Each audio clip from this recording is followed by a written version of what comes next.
We are back. It's your boy Clinkston, right? I got the face cam, I got the nice mic.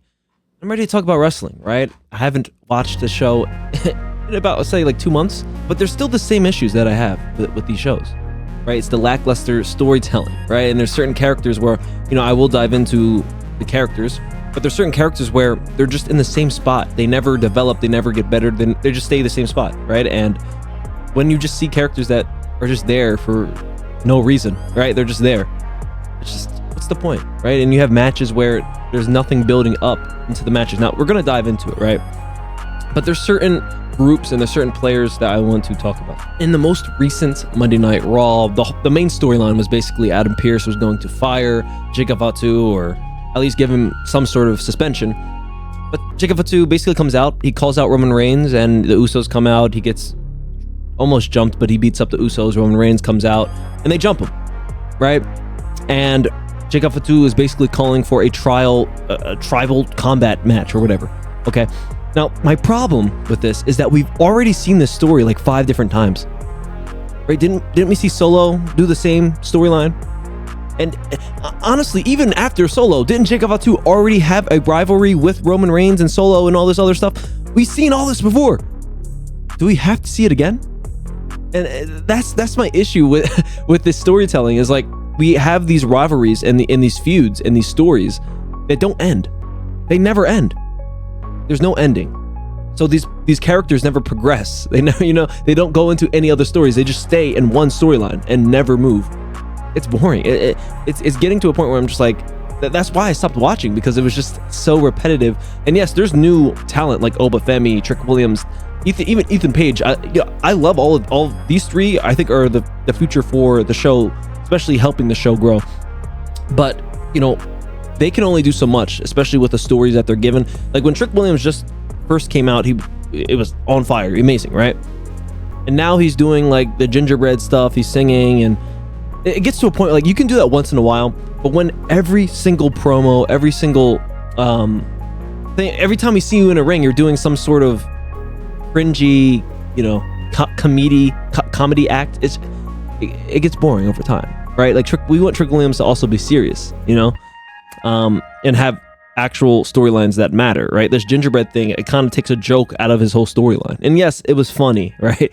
But it gets to a point where you're just like, you could do it once in a while, but every single time, like it's a little boring. The bloodline is just, it's like the history with all these individuals don't matter, right? Jey Uso was a solo champion. He had his own story, and months later he's back as a tag team, back as a lackey for Roman Reigns. There's no development, right? There had to be something to cause him to become a lackey again, right? But nothing. There was nothing. It was just, oh, we're the best tag team. I guess really what it was. There was no storyline leading to Jey Uso from being a solo star and a solo champion and a main champion, a world champion, back to a lackey, right? There has to be, the fact that there was no storyline for that, no one's like, wow, look at you now. You went from a solo star to a lackey. No one's even saying that right now. Like, you could have LA Knight come out and just clown Jey Uso, but they're not going to do that because they're protecting Jey. They're protecting all of the people in the bloodline. Like they're constantly having the main event and the top story, even though the story is just the same story we've seen over and over and over again. And WWE is going to keep doing it because it's working. A lot of these fans love the bloodline story. I mean, yes, it's a good story, but when you keep telling the same story, is it still good? Like, are you not bored of the same story? Triple H, he has a crush on Johnny. I really don't know why Johnny is just constantly in these situations where, oh wow, he's about to be brought into a storyline that's probably going to be a main storyline. Like, what is he doing? What Johnny, please, can we leave Johnny? Can we just fire Johnny Gargano? Like, what is even the point of him even being in WWE right now? He's not even a tag team. Like, him and Ciampa's gone, right? He's in AEW. What is the point of Johnny Gargano right now? Yeah. Also in the show, Brock Lesnar returned, and this was the biggest part of the show. Biggest pop. The fans were in it, right? Brock Lesnar comes back, and Obafemi is in the ring, and he basically hits him with like 7 F5s. It was good. It was a good sight, right? I love Brock Lesnar because, when I was a kid, he was the guy, right? And he was in UFC, WWE, so it's cool to see him back and helping the WWE right now, because Brock Lesnar coming back only helps the WWE. Okay, and WWE needed someone for Oba, because Oba, after defeating Brock Lesnar, there's really nothing left for Oba to do right now. Like, it's kind of stuck in no man's land, right? There's no other character that's even built near Oba Femi, right? So there's others, but they're currently busy, right? Roman Reigns, maybe even Gunther, but like is Gunther even booked right? You know what I mean? Because we'll talk about Gunther a little later, but Brock Lesnar coming back is amazing.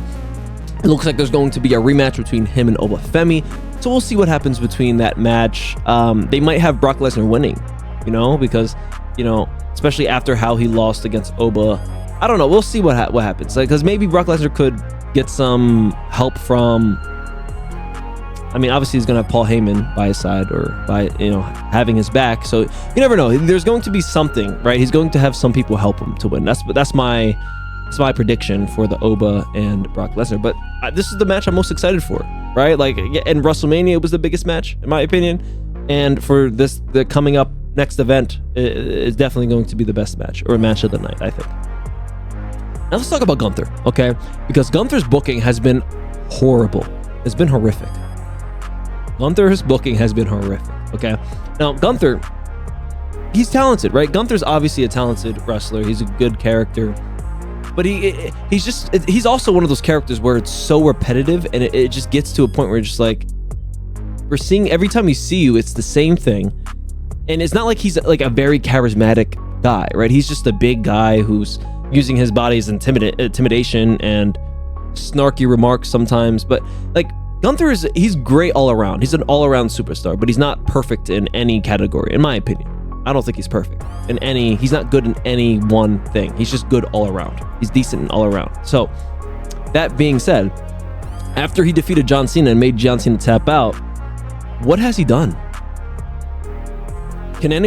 What has Gunther done since he tapped out John Cena? He has done nothing. And now he has a main title shot against Cody Rhodes. I just don't see how that makes sense. I don't see how that adds up. What did Gunther even do to deserve a match? Nothing. Right? And what they did to Drew McIntyre, by the way, is, oh man, I don't even want. What they did to Drew McIntyre was the nastiest thing I've ever seen. Like, Drew McIntyre was, I mean, let's be honest, Drew McIntyre is definitely a better champion than Cody will be, or was, right? Like, Drew McIntyre didn't have the time to even become a great champion, right?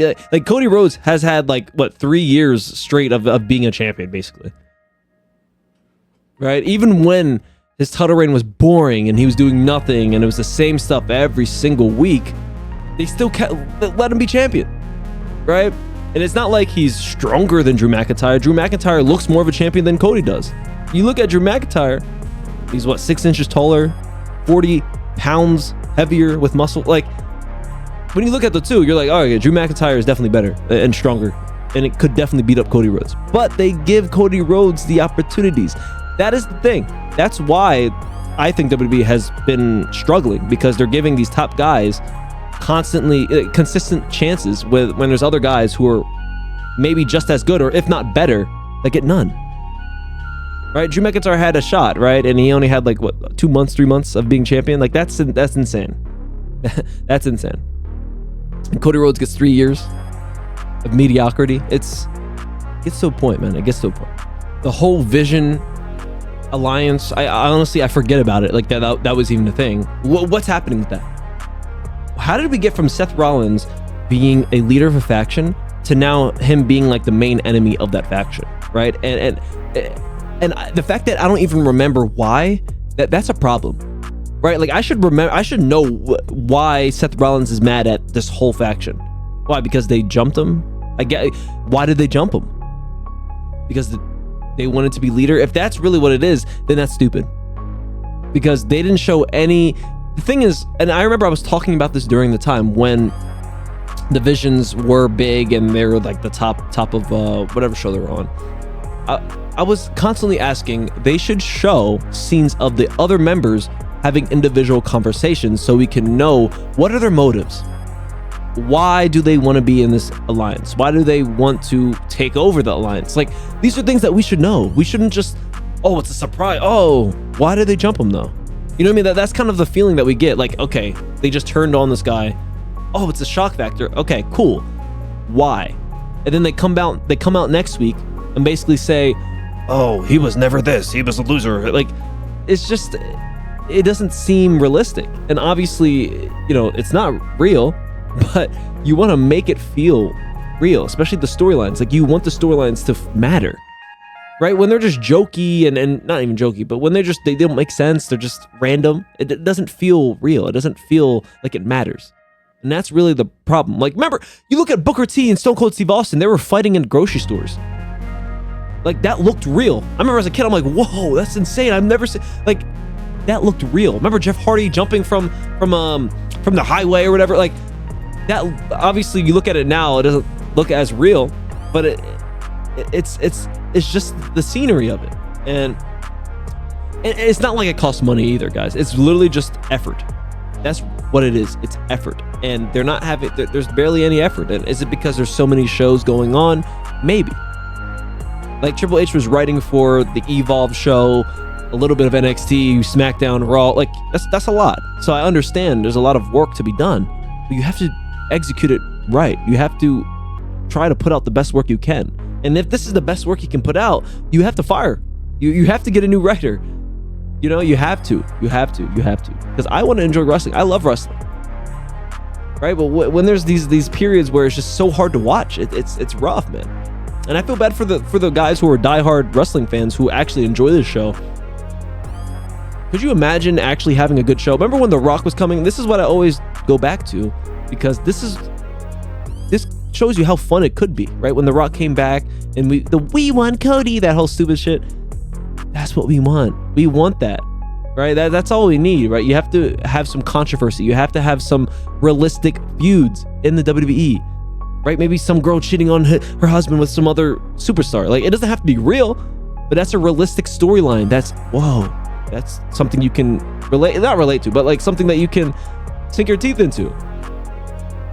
Right? And that's what Vince McMahon, he did a lot of that, right? And that's one thing that I can praise about Vince, that the storylines were actually creative and realistic, and you could believe in it. Some of them. Okay, obviously there were some horrible ones, but he actually took chances. Triple H doesn't take many chances. He kind of just does his thing, his structure, his way. So, no, that's the main problem. It's really my main problems. Remember when Judgment Day was on top of Raw, right? And every show felt good, felt important, because Judgment Day, we didn't know what was going to happen next. Okay, it's kind of crazy. Like, at that time, we didn't think that was going to be peak. Well, not peak, but like, that was the best. Like, that was the last time I could say I was enjoying WWE. It was when Judgment Day, when Damian Priest was still part of the Judgment Day. That was the last time I actually enjoyed WWE. And that's not that long ago, right? It's not like they were doing much, many different things. It's just they had a great faction that complemented each other. And, obviously, I think the biggest mistake was separating the Judgment Day, right? Damian Priest and Rhea still should have, maybe not Rhea. Rhea could have left, but especially for Damian Priest, because now look what Damian Priest is doing, guys.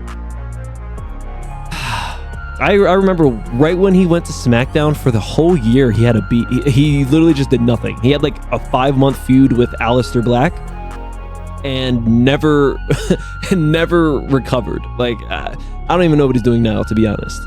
I think, he's a tag team with R-Truth, actually, which is a downgrade, right? Like, he was a world heavyweight champion in the biggest faction in the WWE at one point. Like, that's a big downgrade from where he was into where he is now. And honestly, at that time, this may be a hot take, he was a better champion than Cody Rhodes. He had better matches. He had better feuds. Him and Drew McIntyre was probably that really good feud. Really good feud. And him and Gunther was also a good feud. So, for anyone who hates Damian Priest, take a look at his run. He had a pretty decent run as champion. And yes, he's not the most charismatic person, but at least it was a decent run. You know what I mean? That's all you really want as a champion. I will be back consistently, guys. We'll be I'll be recapping, I guess, Monday and Saturday. Not Monday. Monday and Friday. Raw and SmackDown. Also the live events and whatever. I think there's a Saturday live coming up soon. But yeah, guys. All we want is just better wrestling. That's it. That's all we want. And if you enjoyed this video, drop a like, subscribe to the channel, guys. Peace out.